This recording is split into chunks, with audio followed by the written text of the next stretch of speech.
بسم اللہ الرحمن الرحیم۔ مومن کے شب و روز پروگرام کے ساتھ میں ہوں اقرار احمد عباسی۔ ناظرین محترم، ایک انتہائی اہم معاملے کی طرف توجہ دلانا چاہوں گا، اور وہ اہم معاملہ ہے کہ ہمارے بہت سارے مسلمان بہن بھائی غسل جنابت کے معاملے میں بے احتیاطی کرتے ہیں۔ ہمیں چاہیے کہ ایک مسلمان ہونے کے ناطے ہم ہر وقت پاک اور صاف رہیں۔ پاک اور صاف لوگ اللہ تبارک و تعالیٰ کو بہت زیادہ پسند ہیں، اور اگر کہیں غسل کی ضرورت پڑتی ہے تو اس میں غیر معمولی تاخیر نہیں کرنی چاہیے۔ اگر آپ کو غسل کی حاجت ہے، آپ کو جنابت ہو چکی، بیوی کا قرب حاصل کیا یا آپ کو احتلام ہو گیا، تو چاہیے کہ فوری طور پہ غسل کر لیں۔ غسل میں غیر ضروری تاخیر نہ کریں، چاہے رات ہو چاہے دن ہو۔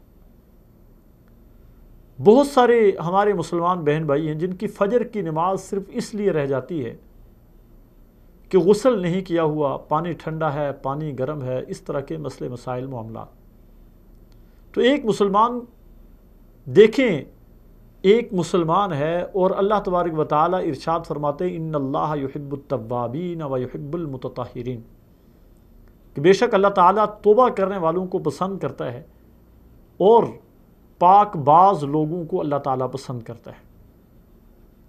حضور اکرم صلی اللہ علیہ وسلم کے معمولات جو ہمیں ازواج مطہرات رضوان اللہ علیہن اجمعین کے ذریعے پہنچے، کہ آپ صلی اللہ علیہ وسلم کو جب بھی غسل کی ضرورت ہوتی، آپ صلی اللہ علیہ وسلم اس میں بالکل تاخیر نہیں کیا کرتے تھے۔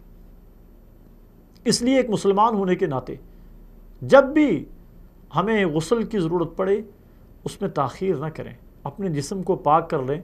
انسان موت کی امانت ہے، نہ جانے کون انسان کب موت کے منہ میں چلا جائے، اور جب انسان موت کے منہ میں جائے تو انسان کا کم از کم جسم پاک ہونا چاہیے۔ اور غسل کے علاوہ اگر خدا نخواستہ رات کا وقت ہے، ٹھنڈ ہے، آپ غسل نہیں کر سکتے، تو فقہائے کرام نے، علماء کرام نے ہماری رہنمائی کی ہے کہ کم از کم جسم کے جس حصے پہ گندگی لگی ہوئی ہے اس گندگی کو انسان دھو لے۔ آدمی اگر غسل نہیں کر سکتا، وضو کر کے سو جائے، لیکن بالکل اس طرح گندی حالت میں انسان کو سونا نہیں چاہیے۔ یہ اللہ تبارک و تعالیٰ کی ناراضگی کا سبب بن سکتا ہے۔ اور پھر انسان کا جب جسم ناپاک ہوتا ہے، شیطان انسان کے بہت زیادہ قریب ہوتا ہے۔ شیطان کو بھگانے والی چیز انسان کا پاک اور صاف ہونا ہے۔ اور یہ دیکھیے، جتنے بھی لوگ جادو، تعویذات، جنات کے ذریعے عملیات کرتے ہیں، ان کا جادو، ان کا تعویذ، ان کے عملیات سب سے زیادہ مؤثر ان لوگوں پہ ہوتے ہیں جو لوگ گندے رہتے ہیں۔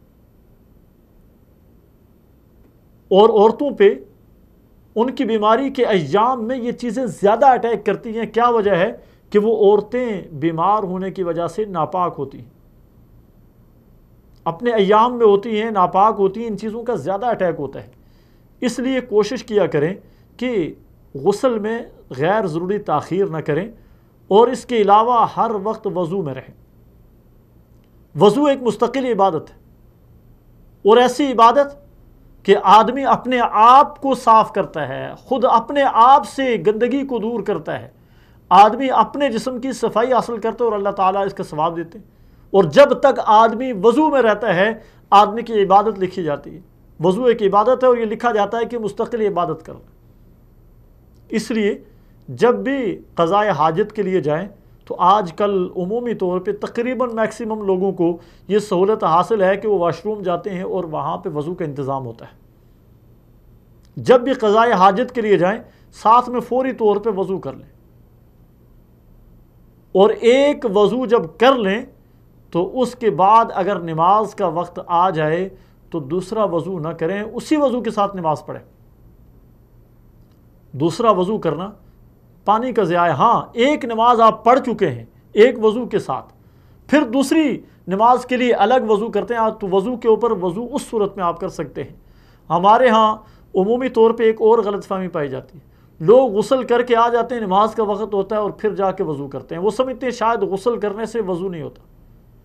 غسل کا اصل طریقہ تو یہی ہے کہ آدمی پہلے وضو کرے اور وضو کے بعد غسل کرے، اور اگر خدا نخواستہ کسی نے پورا وضو نہیں کیا اور غسل کر لیا، اس کا پورا جسم گیلا ہو گیا، پورے جسم پہ اس نے پانی بہا دیا، تو اس کا وضو بھی ساتھ ہو گیا، دوبارہ وضو کرنے کی ضرورت نہیں ہے اس آدمی۔ بعض لوگوں کی عادت ہوتی ہے سگریٹ پیتے ہیں، وضو یا غسل کر لیا، سگریٹ پی لیا اور کہتے ہیں کہ دوبارہ وضو کرنا ہے، یہ بھی پانی کا ضیاع ہے۔ آپ کلی کریں، سگریٹ پینا ہی نہیں چاہیے، بری عادت۔ لیکن ایک وضو کر لیا اور اس سے نماز نہیں پڑھی، پھر دوبارہ اسی وضو کے اوپر وضو کرنا، یہ اسراف کے اندر آتا ہے، پانی کے ضیاع کے اندر آتا ہے۔ تو عرض کرنے کا مقصد یہ ہے کہ ہمیں پاک صاف رہنا چاہیے۔ اللہ تعالیٰ کو پاک باز لوگ زیادہ پسند ہیں۔ اللہ تعالیٰ سمجھنے اور عمل کرنے کی توفیق نصیب فرمائے۔ والسلام علیکم ورحمۃ اللہ وبرکاتہ۔